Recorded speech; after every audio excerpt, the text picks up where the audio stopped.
हाँ जी बेटा, ये हैं present tense, present indefinite, present continuous, present perfect continuous, then past and then future. Okay, हमारे पास होते हैं वर्ब्स की 3 फॉर्म्स, वर्ब की first form, second form and third form. हमारे पास जो टेंस के पार्ट्स हैं वो है 12 और वर्ब की फॉर्म्स हैं सिर्फ 3। ठीक है, हमने इन तीनों फॉर्म को अलग अलग सेक्शन में अलग अलग तरीके से डिस्ट्रीब्यूट करना है। सबसे पहले हम आएंगे वर्ब की सेकंड फॉर्म पर। ये 12 के 12 बॉक्सेस में से सिर्फ वर्ब की सेकंड फॉर्म यूज़ होती है पास्ट इंडेफिनिट में, या कह सकते हो सिंपल पास्ट में, और वो भी तब जब टेंस जो है वो पॉजिटिव में है, अफर्मेटिव टेंस है जैसे, तब क्या आएगा वर्ब की सेकंड फॉर्म, वो भी पॉजिटिव टेंस में। यही सेकंड फॉर्म फर्स्ट फॉर्म में बदल जाती है बेटे जब ये नेगेटिव होता है या इंटेरोगेटिव होता है।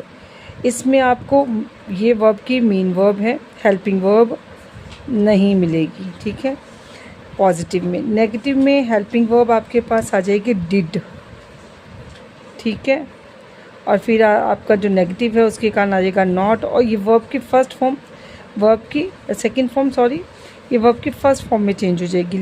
रीज़न क्या है, डू की सेकंड फॉर्म होती है डिड, तो डिड हमने यहाँ पर लगा दी, सेकंड फॉर्म यहाँ पर लगा दी, तो ये मेन वर्ब आ गई आपकी वर्ब की फर्स्ट फॉर्म। ये हेल्पिंग वर्ब की फॉर्म की तरह वर्क करेगी, और ये आ गया नॉट आपका, और ये वर्ब की फर्स्ट फॉर्म।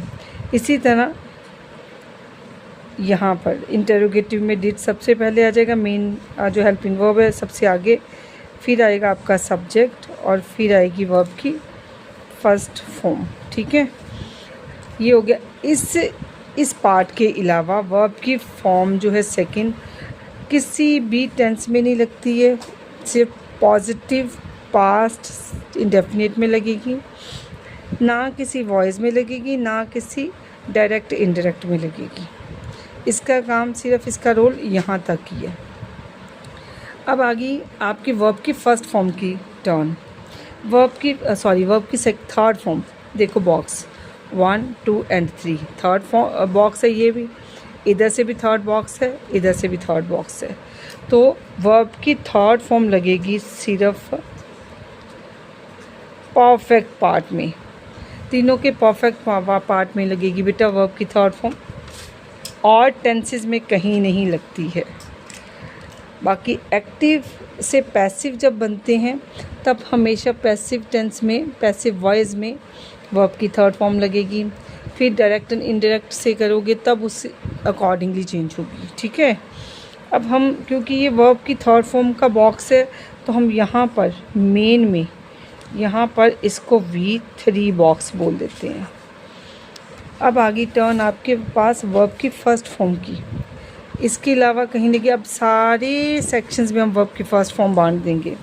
यहाँ भी वर्ब की फ़र्स्ट फॉर्म, यहाँ भी वर्ब की फ़र्स्ट फॉर्म, यहाँ भी वर्ब की फ़र्स्ट फॉर्म, यहाँ भी 1, यहाँ भी 1, यहाँ भी 1, यहाँ भी 1, और यहाँ भी 1। देखो बाकी सब में वर्ब की फ़र्स्ट फॉर्म लग गई। तो ये बेटा वर्ब की फ़र्स्ट फॉर्म तो हमने लगा दी, लेकिन ये तो हमें कैसे पता चलेगा कि ये कॉन्टीन्यूज़ है, ये पास्ट परफेक्ट कॉन्टीन्यूज़ है, ये सिंपल में है, क्योंकि वर्ब की फर्स्ट फॉर्म भी, वर्ब की फॉर्म्स भी तो हमें बताती हैं ना। जैसे सेकंड फॉर्म हमें बताती है कि ये टेंस जो होगा वो पास्ट इंडेफिनिट होगा। तो जितने भी कॉन्टीन्यूस पार्ट है, जैसे परफेक्ट पार्ट में वर्ब की थर्ड फॉर्म थी, जितने भी कॉन्टीन्यूस पार्ट हैं उनमें वर्ब की फर्स्ट फॉर्म प्लस ING लगेगा। जहाँ कॉन्टीन्यूस वर्ड आएगा वहाँ की वर्ब की first form plus ING, verb की first form plus ING, verb की फर्स्ट फॉर्म प्लस ING। ठीक है, ये सारा का सारा पार्ट जो है बाकियों से डिफरेंट हो गया। इसका मतलब जहाँ कॉन्टीन्यूस होगा वहाँ की पर वर्ब की फर्स्ट फॉर्म प्लस ING लगेगा। अब टर्न आ गई यहाँ पर, तो परफेक्ट है तो आपने लिखा है वर्ब की फर्स्ट फॉर्म थर्ड, V3 लिखा है, और कॉन्टीन्यूस है तो वर्ब की फर्स्ट फॉर्म ING लिखा है। तो ये दो चीज़ें तो नहीं ना यहाँ पे हो सकती, तो ये आपस में क्या करते हैं, कॉम्प्रोमाइज़ कर लेते हैं।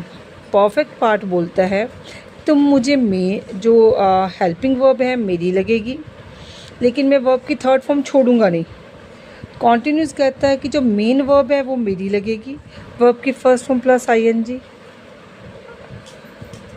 First form plus ING. तो आपस में इनका क्या कॉम्प्रोमाइज़ होता है कि परफेक्ट पार्ट में जो हेड पार्ट होगा यानी कि हेल्पिंग वर्ब होगी वो होगी हैज़, हैव, ठीक है। यहाँ पर पास्ट परफेक्ट का हेल्पिंग वर्ब होगी हैड, यहाँ पर फ्यूचर परफेक्ट का हेल्पिंग वर्ब होगी आपके पास हैव, यहाँ पर शैल और विल तो लगना ही है ना, शैल और विल, हैव लगा।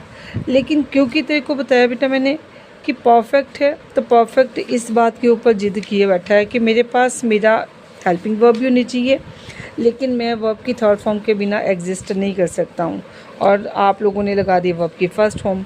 तो आपस में इनका क्या सेटिंग होती है कि एक पार्ट होता है बी, वॉज, बीन, ठीक है, बी, वॉज और बीन, और बीन जो है वर्ब की थर्ड फॉर्म होती है। तो आपस में इनका एक ब्रिज बनता है कि हैज़, हैव, बीन, हैड के साथ बीन, और विल, शैल, हैव, बीन। ये परफेक्ट को सेटिस्फाइड कर रहा है, ये कॉन्टिन्यूस को सेटिस्फाइड कर रहा है। तो इस तरह से ये दोनों बन गए परफेक्ट कॉन्टिन्यूस। अब थोड़ा सा इनमें और चेंज है इनसे, जब परफेक्ट कॉन्टिन्यूस लगेगा तो इसमें एक चीज़ ज़रूर ऐड होगी, वो होगा सिंस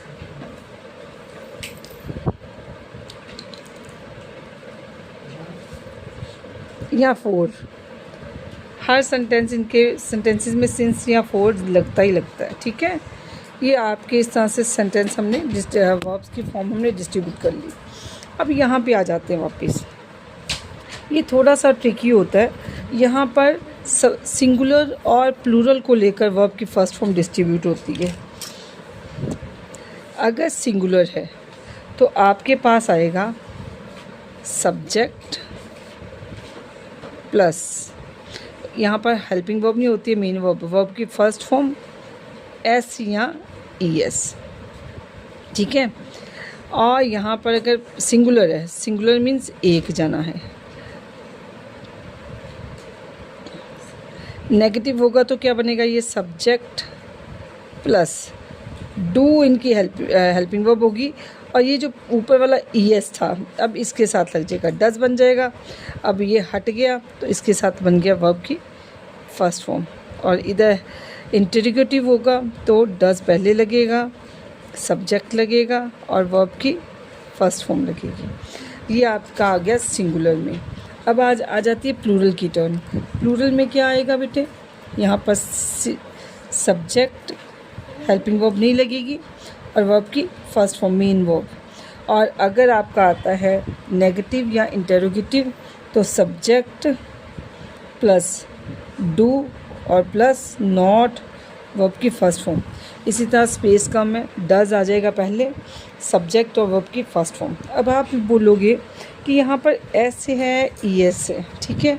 तो ऐसी कंडीशन में हमें कैसे पता चलेगा वर्ब की फर्स्ट फॉर्म के साथ एस लगेगा या ई एस लगेगा।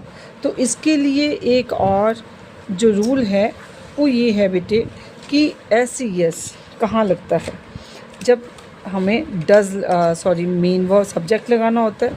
देखो हमने लिखा सब्जेक्ट और आगे हमने लिखा मेन वर्ब, हमने लगानी थी वर्ब की फर्स्ट फॉर्म एस या ई एस, ठीक है।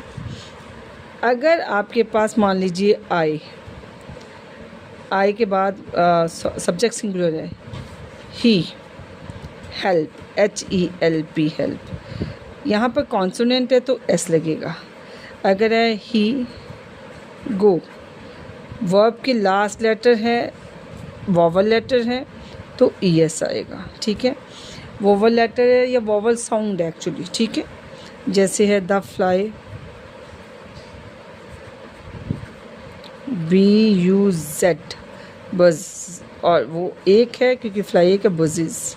अगर ये है यहाँ पर ई एस आ गया। अगर ऑलरेडी ई लगा हो, the sun rise, already E लगा तो अकेला एस लगेगा, राइजेस। अगर है द चाइल्ड क्राइस, यार वाई नहीं आएगा, IES क्राइस आएगा। इस तरह से बेटे अगर लास्ट लेटर कॉन्सोनेंट साउंड है तो S लगेगा, वॉवल साउंड है तो ES लगेगा, वाई है तो काट के IES लगेगा। ठीक है, यहाँ पर आपने देखा इस तरह से। और अगर ये नेगेटिव में आते हैं तो ये देखो ये वाला पार्ट हट जाएगा। ठीक है, तो इसमें क्या आएगा, हम ऐड करते हैं डज, डू, देखो ओ है ना यहाँ पर, तो ये ES क्योंकि लेटर लास्ट साउंड है लेटर का वॉवल, तो हमने यहाँ लगा दिया ES। Does not, again does not, again does not. इस तरह से आपका ये टेंस, इसका मतलब आपके सारे टेंस में ये समझ आई आपको बेटा कि वर्ब की सेकंड फॉर्म से पॉजिटिव पास्ट में लगेगी, पास्ट सिंपल में। बाकी पार्ट में, ये वाले पार्ट में वर्ब की फर्स्ट फॉर्म ING है, ये वाले पार्ट में वर्ब की थर्ड फॉर्म है, यहाँ पर वर्ब की फर्स्ट फॉर्म ING है, बट इसके साथ बीन लगेगा हर हालत में। अच्छा, अब ये देखो कि प्योरेस्ट फॉर्म जो है वो कहाँ पर कौन सी लगती है। जो ये पार्ट है फ्यूचर सिंपल या सिंपल फ्यूचर टेंस हो गया, फ्यूचर इंडेफिनिट हो गया, तो यहाँ पर आपको प्योरली वर्ब की फ़र्स्ट फॉर्म लगेगी, इसमें कोई SES ING कुछ नहीं है। ये पार्ट प्योर फॉर्म होगी वर्ब की। ये इतना सा positive part of simple past tense, इसमें वर्ब की सेकंड फॉर्म होगी, और प्योर फॉर्म जो वर्ब की थर्ड है वो परफेक्ट में लगेगी। ओके।